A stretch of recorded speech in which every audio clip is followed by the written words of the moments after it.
Berdasarkan studi kedokteran di dunia, terdapat 100 hingga 150 jenis penyakit yang tergolong. Penderita autoimun di Kabupaten Jombang terpaksa hanya bisa terbaring di rumahnya tanpa penanganan medis.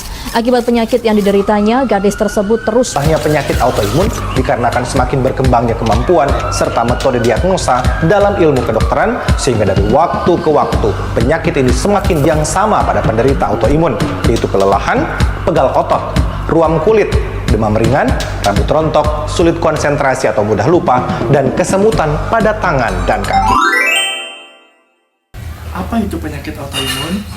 Penyakit autoimun adalah kondisi di mana sistem kekebalan tubuh menyerang sel-sel sehatnya sendiri. Hal ini dapat menyebabkan berbagai masalah kesehatan tergantung pada organ atau jaringan di mana yang diserang. Gejala penyakit autoimun dapat bervariasi tergantung pada jenis penyakitnya. Namun, beberapa gejala umum yang sering terjadi adalah kelelahan, nyeri sendi, ruam, demam, dan pembekakan kelenjar getah bening.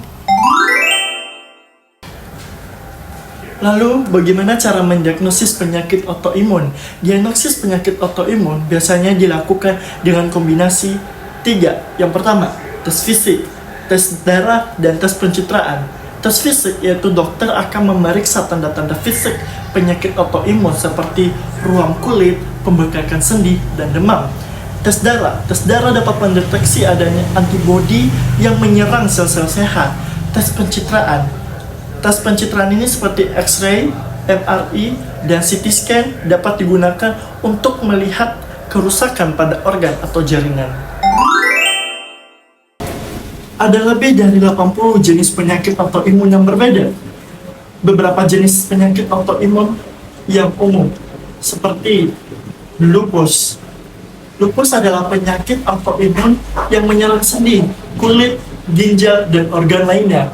Gejalanya meliputi ruam kulit, nyeri sendi, kelelahan, dan demam.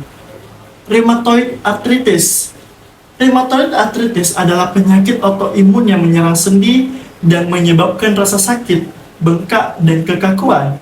Gejalanya biasanya dimulai di tangan dan di kaki, dan kemudian menyebar ke seluruh sendi lainnya.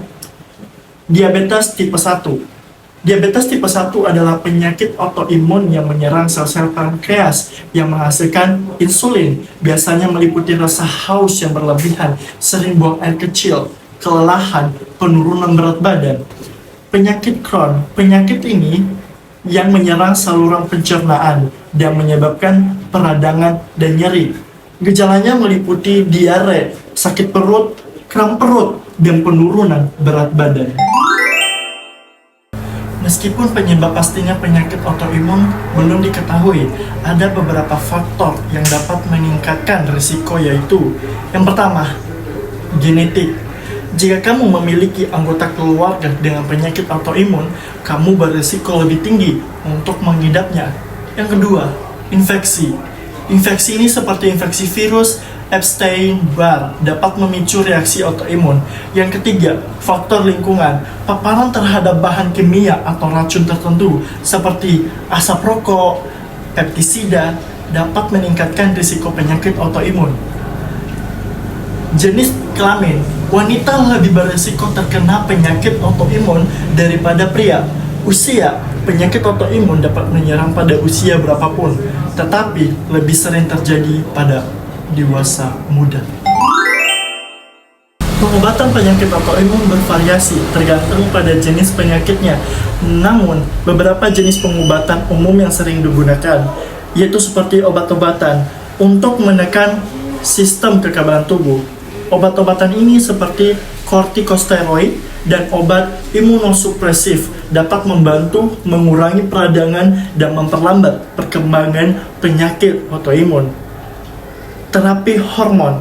Terapi hormon seperti terapi estrogen dan progesteron dapat membantu mengobati beberapa jenis penyakit autoimun seperti lupus dan rheumatoid arthritis. Obat-obatan biologis. Obat-obatan biologis ini seperti adalimumab dan infliximab adalah jenis obat baru yang ditargetkan untuk menyerang protein spesifik yang terlibat dalam penyakit autoimun. Bedah ini diperlukan untuk mengobati komplikasi penyakit autoimun seperti kerusakan organ-organ di dalam tubuh. Berikut adalah beberapa tips yang dapat membantu dari saya. Yang pertama, makan makanan bergizi. Ya, makan makanan yang bergizi seperti buah-buahan, sayur-sayuran dapat membantu meningkatkan sistem kekebalan tubuh. Yang kedua, berolahraga secara teratur. Olahraga dapat membantu meningkatkan kekuatan dan stamina serta mengurangi rasa sakit dan kekakuan. Lakukan aktivitas fisik selama 30 menit setiap hari. Atau kelola stres. Stres dapat memperburuk gejala penyakit autoimun.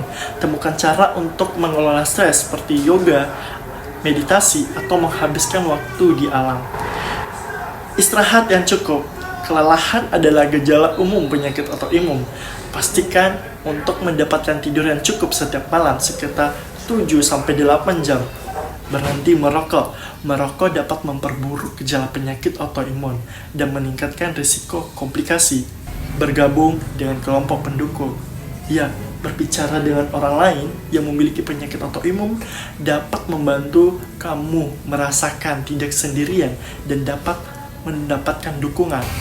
Penyakit autoimun dapat menjadi kondisi yang menantang, tetapi dengan pengobatan dan manajemen yang tepat, kamu dapat menjalani hidup yang sehat dan bahagia.